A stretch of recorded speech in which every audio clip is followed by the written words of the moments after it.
Muy buenas tardes otra vez. Voy a ser muy breve, con algunos señalamientos que tienen que ver con la ceremonia que ahora nos ocupa. Primero que todo, de manera frontal lo digo, el Colegio de México no entrega grados honoríficos. La normatividad del colegio lo impide, no está contemplado.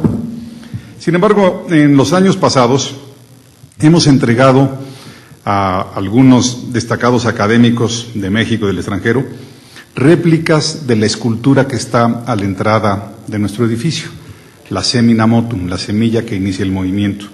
Sin embargo, estas entregas de la réplica de la escultura pues habían estado poco reglamentadas, no había una normatividad al respecto.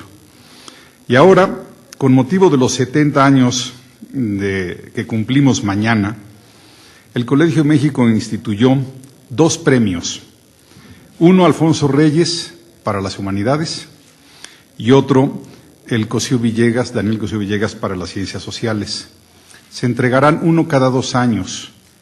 Por esta ocasión, por ser los 70 años de la institución, entregaremos los 2.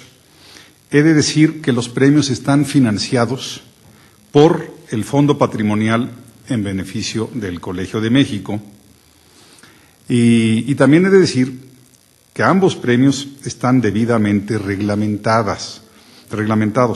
Voy a resumir el proceso. Solo pueden proponer candidatos para obtenerlo miembros del personal académico de esta institución. Solo pueden ser propuestos gente ajena a la institución, no autopremiarnos.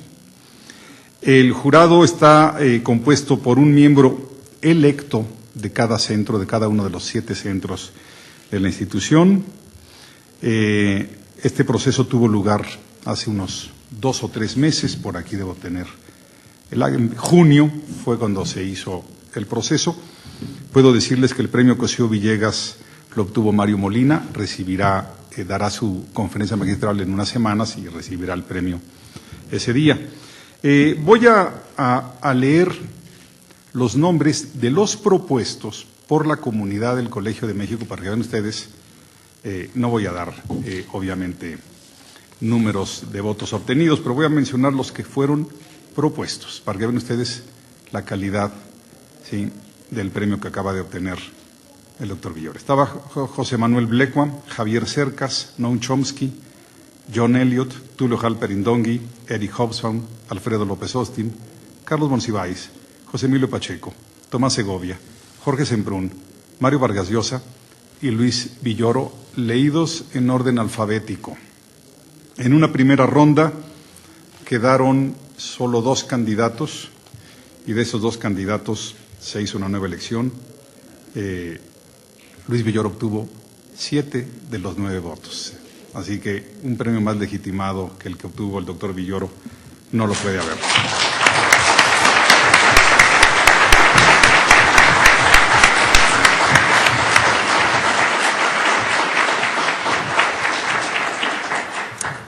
Para mí y para la institución es un honor, un placer, un gusto que el primer premiado, Alfonso Reyes, sea Luis Villoro, porque Luis Villoro está de una u otra manera vinculado a esta casa. Fue alumno, fue discípulo de José Gaos, y José Gaos, como lo recordarán algunos de ustedes, fue el primero de los invitados españoles que llegó a la Casa de España en 1938. Y después, Luis Villoro, entre otras publicaciones que ha hecho aquí en el colegio, es autor de uno de los textos emblemáticos de la historia general de México. Recordar a don Luis que le hablamos hace unos años para decirle que la íbamos a renovar, la historia general de México, que si quería revisar su capítulo. Dijo que ya no lo quería revisar, y entonces pues tuvimos que hacer una nueva historia general, cambiaron todos los autores, todos los capítulos, y aquí yo le entrego la nueva versión donde ya no se va a encontrar, porque usted así lo quiso, don Luis. Pero y ahora le voy a pedir, es una novedad de la nueva historia general, hecha en los últimos años aquí. Y ahora le voy a pedir a Guillermo Hurtado que nos dirija unas palabras. Él es director del Instituto de Investigaciones Filosóficas de la UNAM, donde trabaja don Luis Villoro, del que es investigador emérito. Guillermo, por favor. Muchas gracias, doctor García Diego. Me da mucho gusto estar aquí en esta institución de tanto prestigio. No diré mucho, simplemente añadir al agradecimiento del propio doctor Villoro al Colegio de México por este importante reconocimiento que se le está haciendo el día de hoy. Añadir, el agradecimiento de toda la comunidad del Instituto de Investigaciones Filosóficas y de la universidad, ¿no? Yo creo que el doctor Villoro ha sido un ejemplo de un intelectual siempre abierto al diálogo entre todas las dependencias e instituciones. Y bueno, espero que este premio que se le da el día de hoy al doctor Luis Villoro, que es investigador emérito de nuestro instituto, sirva además para que este diálogo entre la universidad y el Colegio de México, que cumple 70 años el día de mañana van a hacer la celebración, no sé, pero es también oficialmente, pues bueno, pues sirva para que ese diálogo entre las dos instituciones pues siga floreciendo. Muchas gracias. Gracias, Guillermo. Gracias.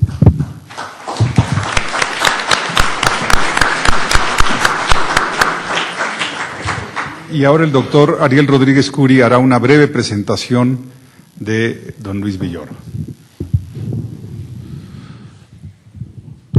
Muchas gracias a todos. Doctor Villoro, un placer tenerlo con nosotros. Como miembro del comité que tuvo la oportunidad y el honor de designar a Luis Villoro como ganador, digamos, del Premio en Humanidades Alfonso Reyes 2010, la primera vez que se otorga, me permití preparar unas brevísimas líneas para, que no es una semblanza estrictamente, sino son unos pequeños pensamientos respecto a la obra del doctor Villoro en relación a nosotros. El Colegio de México ha concedido al doctor Luis Villoro, filósofo, el Premio en Humanidades Alfonso Reyes 2010. Habría sido quizás oportuno decir que se han alineado los astros para que un humanista como Luis Villoro reciba un premio instaurado para el recuerdo de otro humanista como Alfonso Reyes.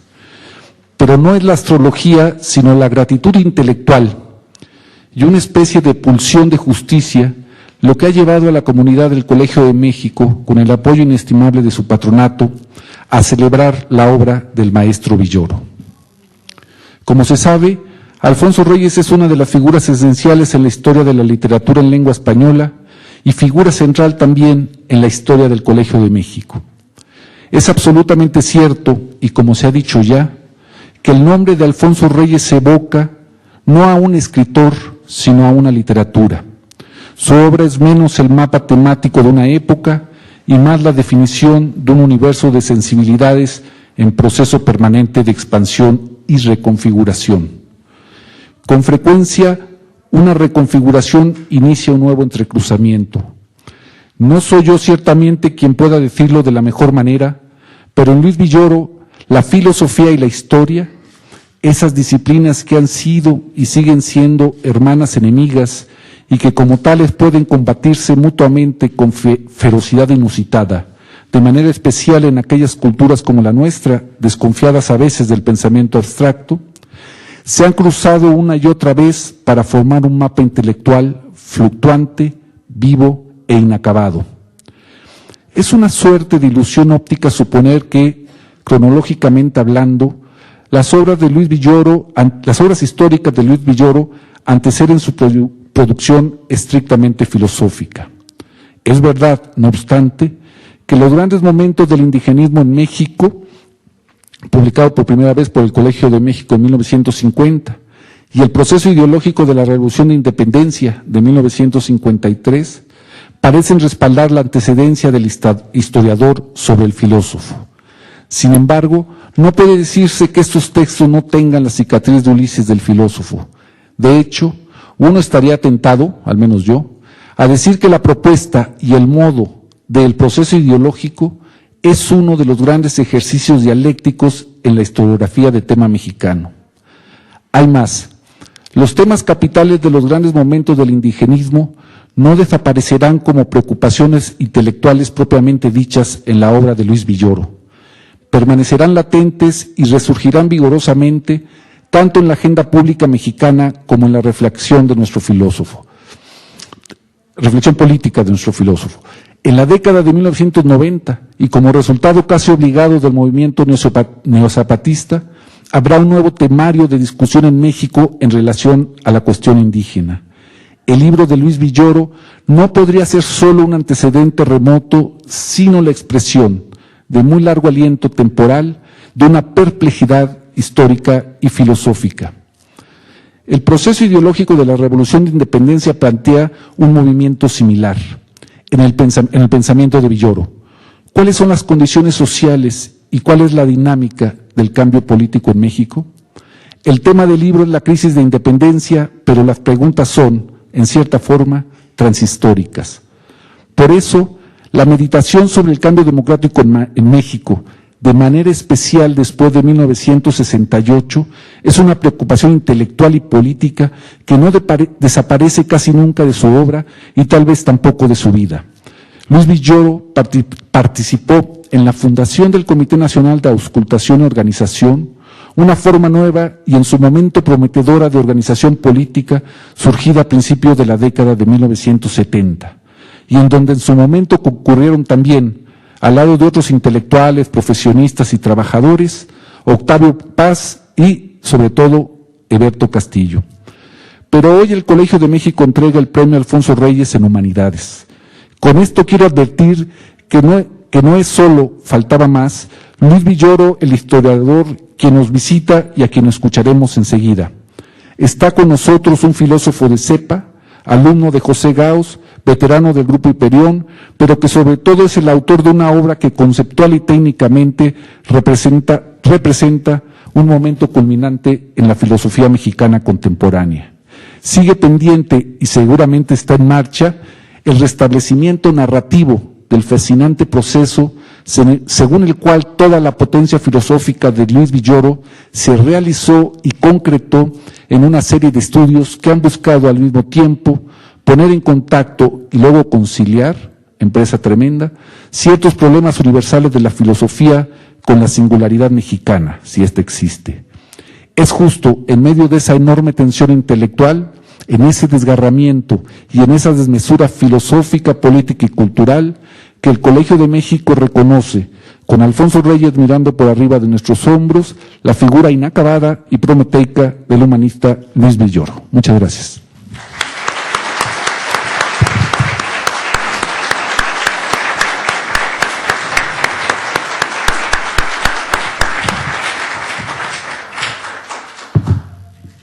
Ahora sí, don Luis. Todos oyen los micrófonos. Gracias.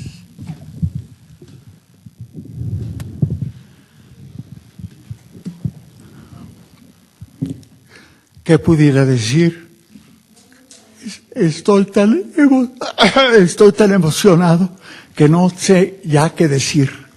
Muchísimas gracias a todos, muchísimas gracias a los presentes aquí y muchas gracias a ustedes por haber asistido a esta sesión. Yo quisiera dedicar esta sesión a la memoria de Alfonso Reyes. Alfonso Reyes, que fue durante mucho tiempo director de este colegio y sobre todo su nombre está siempre unido a la filosofía griega y técnica y a una visión humanística que están para siempre ellas unidas. La tecnología y las humanidades están siempre unidas en la figura de Alfonso Reyes. Muchas gracias a ustedes por su asistencia y muchas gracias a Alfonso Reyes por la memoria que tenemos de él. Ahora quisiera decir unas palabras sobre lo que me han invitado aquí a decir. Esta charla se va a intitular Dos formas de democracia, liberal y comunitaria. Liberal y comunitaria. Porque democracia etimológicamente significa poder del pueblo, democracia. Pero también existen dos tipos de democracia. No solo hay una democracia liberal como la que tenemos ahora. Hay otro tipo de democracia, la que existe actualmente en la mayoría de los pueblos indígenas. Y esta otro tipo de democracia podemos llamarla democracia comunitaria o bien democracia republicana. La democracia comunitaria o republicana no existe en la mayoría de los países occidentales, pero tiene que tener antecedentes en algunos otros autores. Las primeras ideas republicanas se trataban de mantener o recuperar, por lo menos, la vida de las comunidades pequeñas de carácter agrario. Recordemos la defensa de Thomas Jefferson o de John Adams de la organización agraria de la economía opuesta a la industrialización, por ser garante, en su opinión, de preservar la pureza y la simplicidad propia de las virtudes republicanas. En la Revolución Francesa, Hannah Arendt ha dedicado la idealización de la vida comunitaria al campo francés, que subyace en la ideología de Robespierre y en el Club de los Jacobinos. Ligada a esta remisión a las comunidades locales, se encuentra también en los inicios del republicanismo la idea del necesario control de los gobernantes por el pueblo real. El gobierno mixto de control popular que propuso Maquiavelo, autor de los discursos sobre la primera década de Tito Livio, pretende restaurar la vigencia popular que él cree ver en la antigua República Romana. La rotación de los cargos públicos y la posibilidad de revocación de los mandatos se manejaron en la tradición comunitaria inglesa como procedimientos para evitar la consolidación de un estrato de poder sobre los ciudadanos y proponer una democracia directa. Algunos estados norteamericanos llegaron a consignar incluso medidas semejantes en sus constituciones. La más notable fue la Constitución de Virginia, de Jefferson. Los epígonos de Rousseau, en sus críticas a la democracia puramente representativa, tomaron una dirección semejante. Desde sus inicios, la mentalidad republicana difiere de la liberal al subordinar los intereses personales al interés del todo. El historiador de la Revolución de Independencia norteamericana, George Wood, destaca en el republicanismo el siguiente rasgo. Cito: el sacrificio de los intereses individuales en beneficio de un bien común mayor de la totalidad, escribe. Constituyó eso la esencia del republicanismo, viniendo a representar para los norteamericanos el objetivo idealista de su revolución. Así, frente a la democracia de corte liberal, que es la que se impone, la que se supone que existe aquí en nuestros países, en México, por ejemplo, habría otro tipo de democracia, distinta a la liberal, y varios autores la llamarían democracia republicana o democracia comunitaria. Existen, por lo tanto, dos tipos de democracia. La democracia de tipo liberal, que es la que existe actualmente en la mayoría de los países occidentales, y esta otra democracia, la democracia republicana o comunitaria. La democracia comunitaria, sería una forma de democracia diferente a la democracia liberal que se supone existe ahora en los países desarrollados. Habría, por lo tanto, dos tipos de democracia: la democracia liberal y la democracia comunitaria o republicana. Se trataría, por lo tanto, de una alternativa que puede justificar posiciones políticas diferentes. En ese sentido, me parece correcta la formulación de McIntyre. La oposición moral fundamental es la que se da, decía McIntyre, La oposición moral fundamental es la que se da entre el individualismo liberal en una y otra versión o la tradición aristotélica en una u otra versión. En efecto, como indica MacIntyre, frente al individualismo del liberalismo puede oponerse otra concepción que tendría su antecedente lejano en la tradición aristotélica. Es justamente en esa tradición, la aristotélica, en la que podemos encontrar las concepciones contrarias al liberalismo, a saber, el comunitarismo y el republicanismo que ahorita estamos mencionando. Ahora bien, esa confrontación entre el liberalismo y las concepciones que se le oponen podría resumirse en dos ideas diferentes sobre el sujeto moral y su relación con las normas éticas. El concepto de la persona moral en su relación con el orden normativo es distinto en uno y en otro modelo, el liberal y el comunitario. En la concepción liberal, el sujeto moral debe ser un agente libre, no condicionado. No debe estar voluntariamente sujeto a reglas cuya formulación no haya participado. Su principal característica es la autonomía, como decía Kant. En cuanto a los sujetos morales, todas las personas son iguales y tienen, por lo tanto, los mismos derechos y deberes. Esta idea de la persona como sujeto moral se expresará de manera diferente en distintas doctrinas filosóficas. En la metáfora del contrato social, la racionalidad y la libertad caracterizan a los miembros que lo acuerdan. La vigencia universalizable de la ley exige la igualdad en todos los sujetos. La idea de la persona moral autónoma tuvo entonces su expresión más rigurosa en la filosofía de Kant en el siglo XVIII, pero tuvo sus continuadores en 2 siglos posteriores. En la época contemporánea consideramos actualmente a John Rawls como el principal exponente de una idea de justicia en esta línea liberal. Hasta aquí hablé de la teoría liberal basada en el individualismo. Pues bien, frente al liberalismo puede presentarse otra corriente filosófica que obedece a antiguas voces. Así, en la filosofía contemporánea actual, Alasdair MacIntyre recupera ideas de la tradición aristotélica. La elección y persecución del bien es lo que determina la persona moral, dice él. Y el bien está ligado a un fin, a un telos, dice MacIntyre.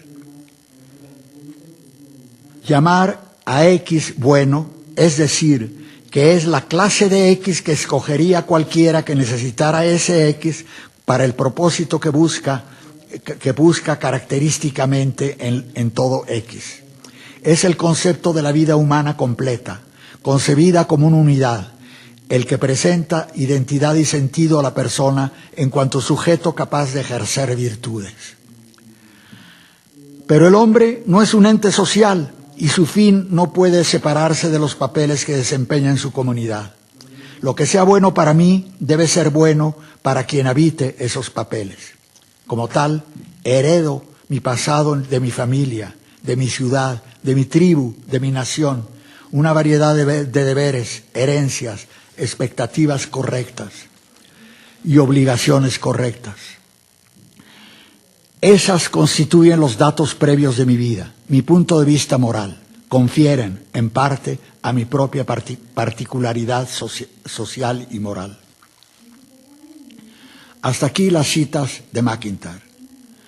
Ante esta concepción de la persona concreta en sociedad, identificable por su noción del ver, del bien y por los fines que hace suyos, ligada a su papel en la comunidad, existe la idea de un sujeto puro, de elección, como el kantiano de que antes hablaba, anterior a sus fines y abstraído de su situación social. Esta aparece como un ente vacío. El sujeto kantiano aparece entonces como un ente vacío. Al tratar de cernir al sujeto moral, se le despoja de todas las características que realmente lo constituyen. Al intentar restringirlo a su capacidad de elegir lo universalmente debido, se le convierte en un ente abstracto, en tanto inhumano. Solo cuando el hombre se piensa como un individuo previo y separado de todo papel, solo entonces hombre deja de ser un concepto funcional. La teoría de Rawls es un ejemplo claro de esa estrategia para concebir los principios universales que elegiría un sujeto imparcial mediante su abstracción de todo lo que constituye en realidad un individuo concreto. El velo de la ignorancia de que habla Rawls consiste en despojar a toda persona real de su identidad, de sus fines y valores, para legar al sujeto puro capaz de elegir lo universal. Ese sujeto es el hombre sin atributos, intercambiable por cualquier otro. El hombre de cualquier parte, para ser universal, ha vendido su propia identidad. Sheila Benjamin da un nombre a ese sujeto igual y libre de la concepción liberal de que estoy hablando hasta ahora. Es el yo generalizado. Frente a él se encuentra el verdadero yo, el yo concreto. Al yo generalizado lo conozco por abstracción de sus características personales y sociales. No es esto ni aquello, no tiene género, ni preferencias personales, ni situación social, es igual a cualquier otro, porque no es nadie en particular. Al yo concreto, en cambio, de que estaba hablando antes, de que habla Sheila Janes, al yo concreto, en cambio, lo conozco por su identidad, mediante el reconocimiento de sus diferencias. Estamos, pues, así, frente a dos concepciones opuestas de la persona moral, difícilmente compatibles. La primera, la kantiana, da razón de lo que elige un sujeto imparcial, capaz de un punto de vista general, no reducido a los intereses exclusivos del sujeto. La segunda se refiere a un sujeto concreto, con una identidad personal, que actúa siguiendo sus propios fines y su propia idea del bien. Aquella forma parte de la tradición kantiana, que en alguna medida alimenta al liberalismo, y esta se finca en otra tradición más antigua, la tradición del aristotelismo. Estas dos ideas de la persona moral dan lugar a dos concepciones que subrayan uno u otro sentido de la justicia. La primera privilegia la justicia como igualdad. La liberal privilegia la justicia como igualdad, la que no hace distinción entre personas, pues todas ellas están revestidas de la misma dignidad y tienen los mismos derechos. La segunda, en cambio, destaca la justicia como reconocimiento de la identidad de cada quien, pues las personas son insustituibles y cada una tiene necesidades diferentes que deben ser atendidas. Ambas ideas de la justicia pueden aducirse para justificar en la práctica sendos programas políticos. La justicia como igualdad exige el trato imparcial bajo la ley a todos los sujetos e individuos. A todos les son debidos los mismos derechos y obligaciones sin aceptar ninguna situación privilegiada. Por ello, fue el ideal de las luchas contra el antiguo régimen en el siglo XVIII, un arma ideológica radical en la destrucción de una sociedad basada en jerarquías sociales y privilegios, y es todavía el presupuesto de una democracia liberal moderna como la que existe ahora. La justicia como reconocimiento de las identidades exige, en cambio, el respeto a las diferencias y la atención a las desigualdades reales que necesitan ser reparadas. Por eso ha sido la reivindicación de todos los grupos excluidos del consenso imperante y es actualmente la justificación ética de los movimientos de grupos marginados que reivindican sus derechos particulares frente a una igualdad, frente a una igualdad legal que los ignora. Una y otra nación de la justicia obligaría entonces a políticas diferentes. Con la política de la igual dignidad de todos, escribía Charles Taylor, se establece lo que se supone que es universalmente lo mismo, una canasta idéntica de derechos e inmunidades. Con la política de la diferencia, en cambio, lo que nos pide reconocer es la identidad única de ese individuo o su grupo, su carácter distintivo de cualquier otro. Hasta aquí la cita de Taylor. Se trata, en suma, de dos concepciones del sujeto moral y político. Dos concepciones del sujeto moral y político. Habría que ir más allá de estas dos concepciones del sujeto moral. La de un sujeto puro, abstracto, universalizable en la tradición filosófica kantiana, y la de una persona situada que sigue sus propios fines en la sociedad, en el republicanismo y en el comunitarismo. En el debate actual sobre la justicia subyace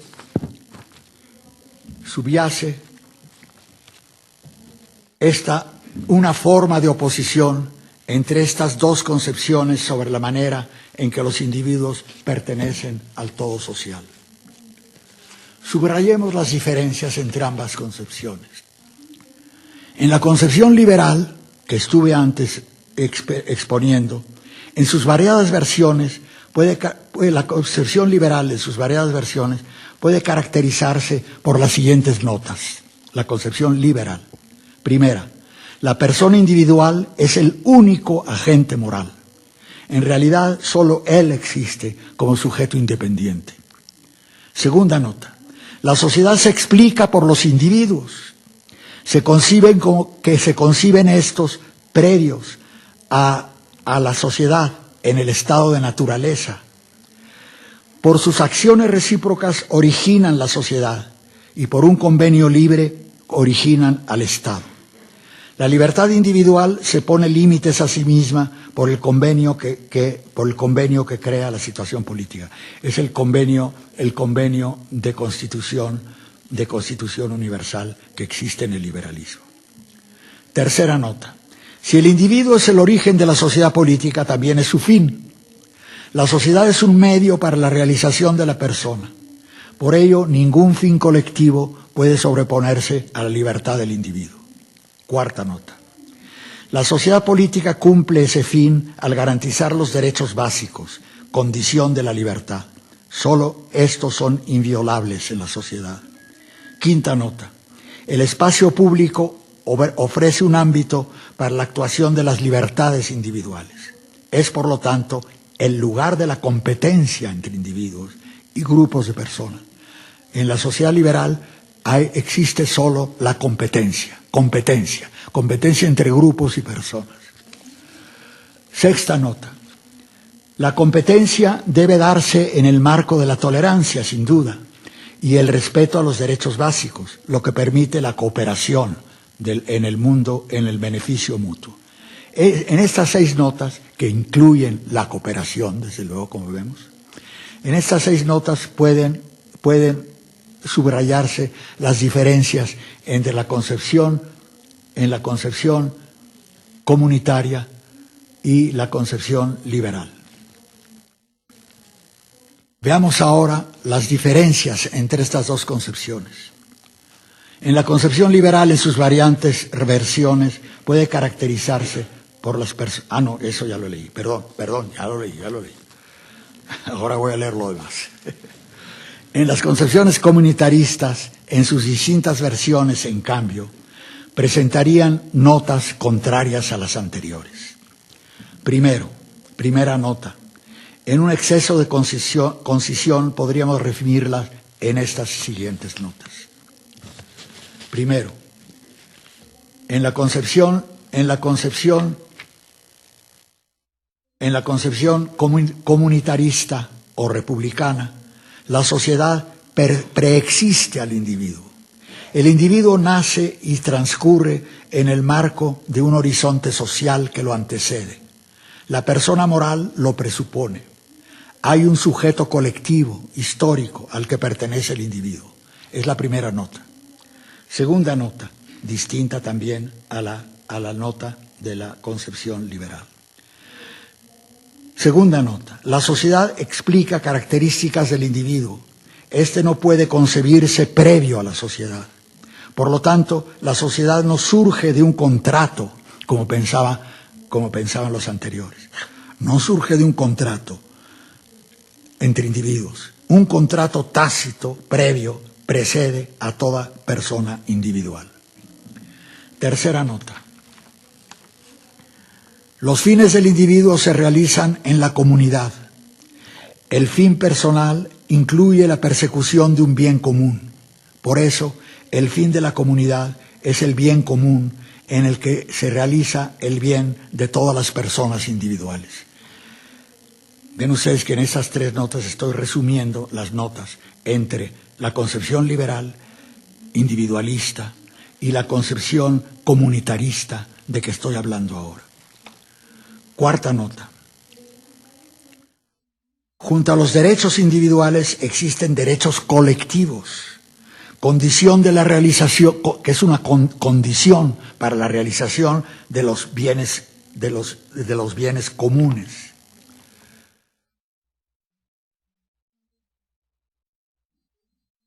Quinta nota. En la comunidad, la competencia entre individuos debe reemplazarse por la persecución de un fin propio para todos. Y sexta nota. En la comunidad, la solidaridad va más allá de la tolerancia. Más allá de la tolerancia. No hay justicia sin solidaridad.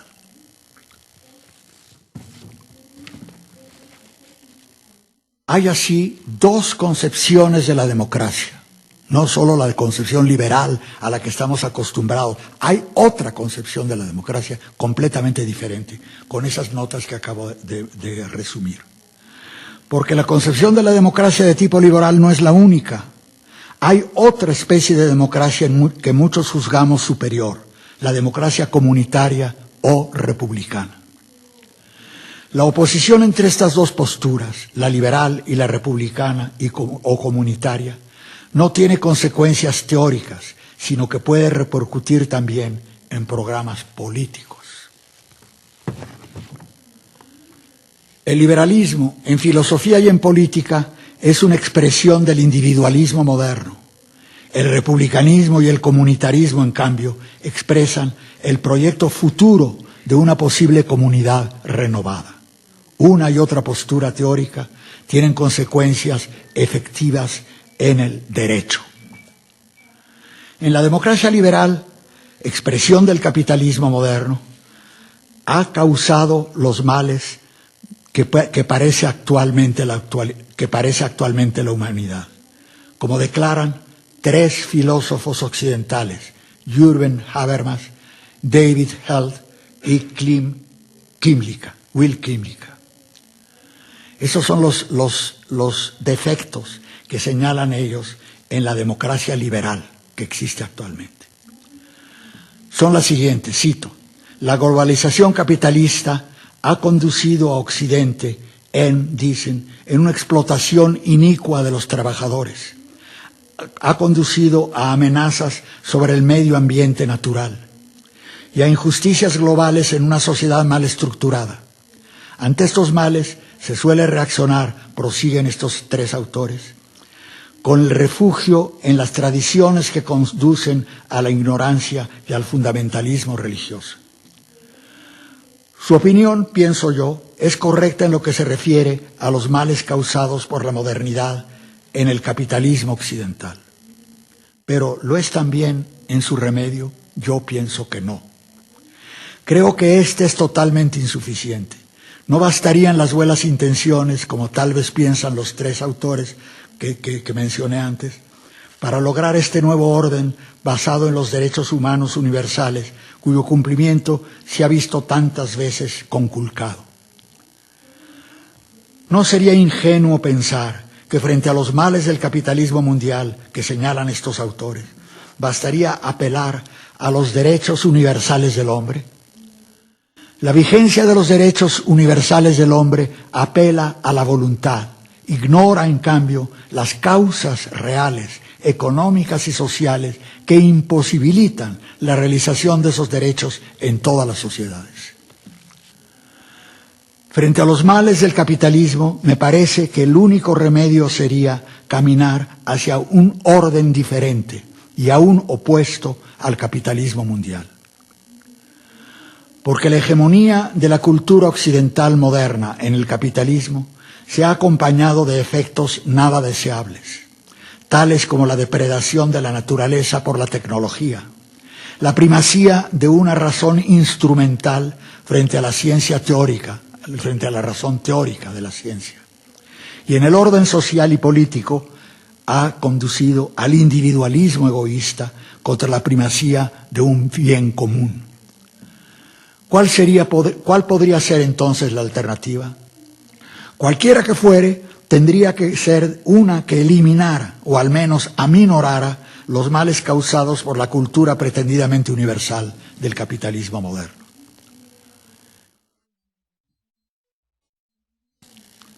Y bien, no hay un pequeño lugar, aquí mismo, en México, donde se esté ensayando esa variante del republicanismo o del comunitarismo de que antes hablamos. Me refiero a algunas comunidades de Oaxaca, de Michoacán o de Chiapas. Allí, en esas pequeñas comunidades, se está ensayando la realización de una comunidad diferente. Esta tendría tres características. Es apenas un pequeño lugar, sin duda, pero ¿acaso no sería una chispa que pudiera llegar a encender una hoguera? Donde se tratara de emprender el ensayo de otra sociedad. Esa sociedad nueva se resumiría en 3 notas, pienso yo. Primera nota. En contraste con el individualismo que permea todo el pensamiento occidental, estaría el comunitarismo. En la época moderna el pensamiento ha estado centrado en el sujeto individual. Ese fue el pensamiento de Hobbes, de Descartes, de Kant. Frente al individualismo occidental, donde el yo es el centro, habría el nosotros comunitario, Porque el todo es más que la suma de las partes. En el universo conduce a la conciencia de nuestra pertenencia como una parte de la totalidad. La relación del individuo con la colectividad que lo rebasa era la base de la mayoría de las sociedades en la América indígena, la cual daría lugar a lo que hoy podríamos llamar una democracia comunitaria. Esta sería lo contrario de la actual democracia representativa y tendría rasgos semejantes a la democracia republicana de que antes hablábamos. Una democracia comunitaria es la que trataría de realizar el bien común para toda la sociedad. Sentiría los principios siguientes en la sociedad: acercarse a la no desigualdad, a la complementariedad o a la reciprocidad, basada por ello en una economía distributiva. Una democracia comunitaria eliminaría así toda forma de exclusión de cualquier persona o de cualquier grupo. Frente a la desigualdad existente, se acercaría a la equidad y a la distribución y adecuada de los recursos. Al seguir y realizar estos principios, una sociedad se convertiría en una comunidad. Se refleja entonces en la moral y en el derecho. Frente a los derechos individuales, los derechos colectivos. Frente al individualismo occidental, el nosotros colectivo. Segunda nota. Frente al individualismo del pensamiento occidental moderno, el de los pueblos indígenas se acercaba más a la vivencia de su pertenencia a la totalidad, lo cual conduce a la noción de la armonía entre el hombre y el mundo, al respeto y equilibrio entre las fuerzas naturales y a la posibilidad de escuchar al todo de la naturaleza. Porque, como dice Carlos Lenkensdorf, Lenkensdorf vivió más de 20 años entre los tojolabales de Chiapas. Escribió varios libros y sobre ellos, ante todo, compartió su visión del mundo y de la vida. Carlos Lenkerdorf dice: todo vive, todo tiene corazón. Pues bien, tanto, dice él, los pueblos indígenas nos enseñan a escuchar a la madre tierra, a la totalidad. El occidente moderno se olvidó o nunca supo escuchar a las plantas, a los animales, a las aguas, al cielo y a tantos hermanos y hermanas más. Porque la vida está presente en todo, también en la fauna, en la fauna, en la forma, en los astros, porque todo vive, todo tiene corazón. Esas son las ideas de Carlos Lenkerdorf, que vivió mucho tiempo entre los tojolabales en Chiapas. Pero ideas parecidas se encuentran en Jean-Marie Leclésio, que es Premio Nobel de Literatura en 2008. Leclésio sabe de lo que habla. Él vivió muchos años en México. Conoció a varias comunidades indígenas de Michoacán y en el sureste. De ellos obtuvo inspiración para varios libros, entre ellos El sueño mexicano se llama.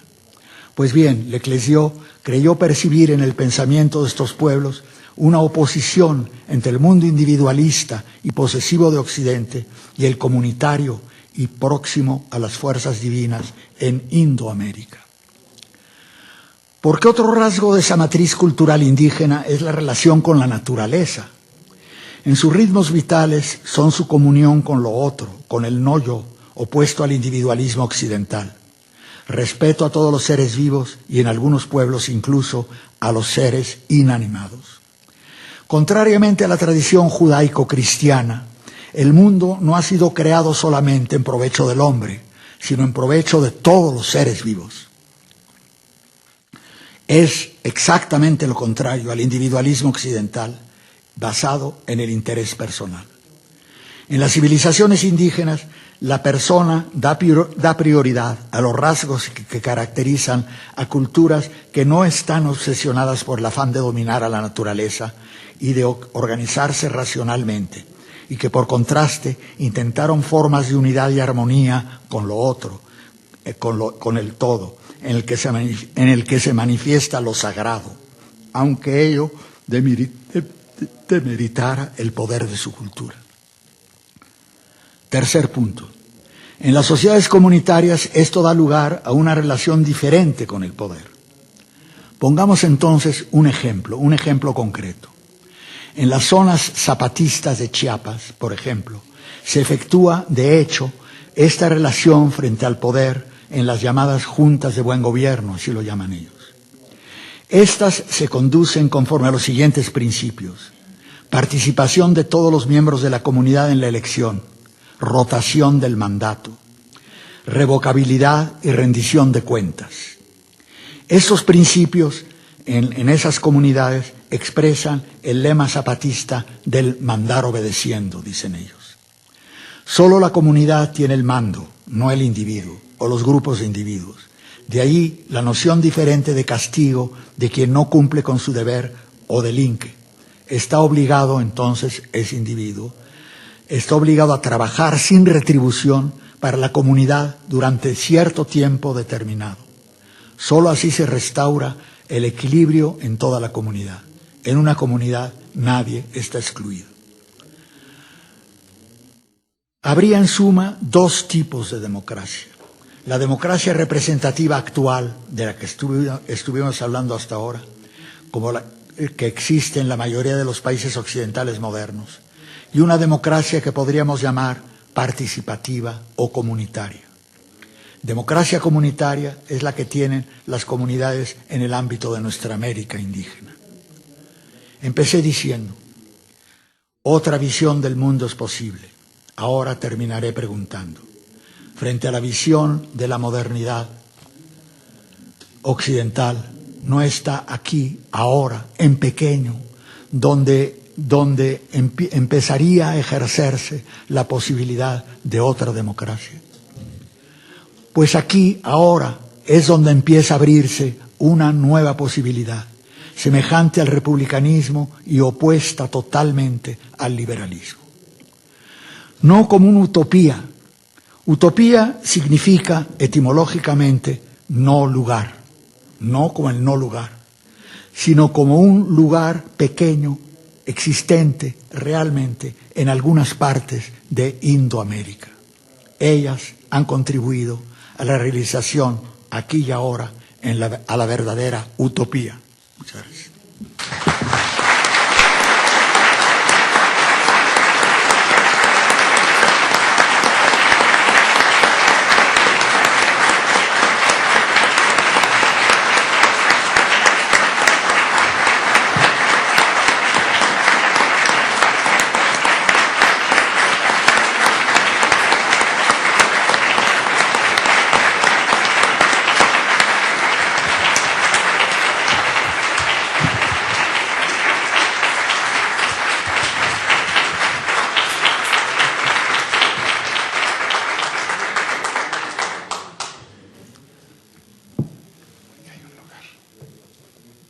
Ya no alcanza a Olvet.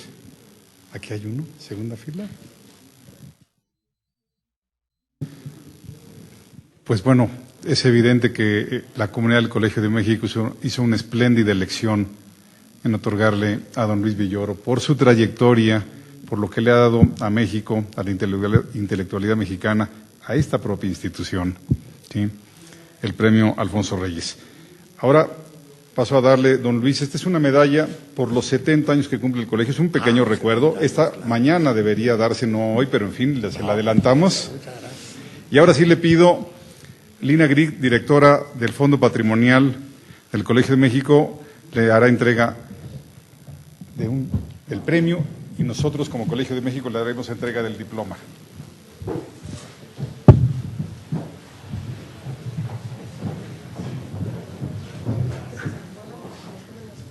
A ver, Lina, es la directora del Fondo Patrimonial y hará entrega. Gracias, mucho gusto, muchas gracias. Gracias a usted.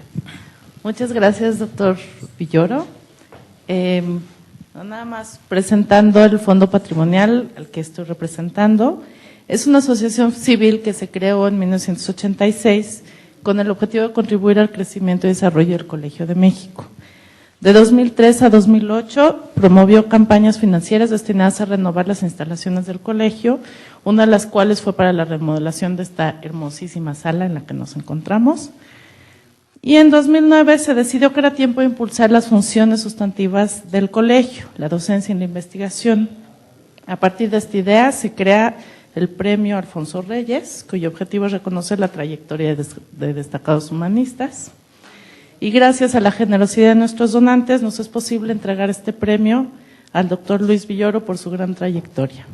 Sin duda alguna es un ejemplo a seguir y comparto una cita de Einstein. El ejemplo no es la principal manera de influir sobre los demás, es la única manera. Muchas gracias.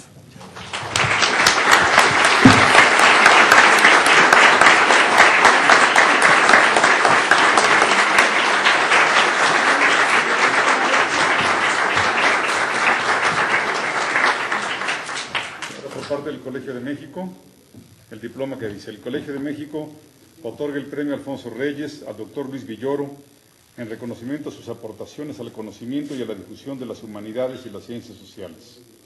México, Distrito Federal, 7 de octubre del 2010, y dice otra vez: el premio Alfonso Reyes se otorga por el generoso donativo del Fondo Patrimonial en beneficio del Colegio de México, AC. Muchísimas gracias. Los invitamos ahora a un brindis y paso a darle el diploma.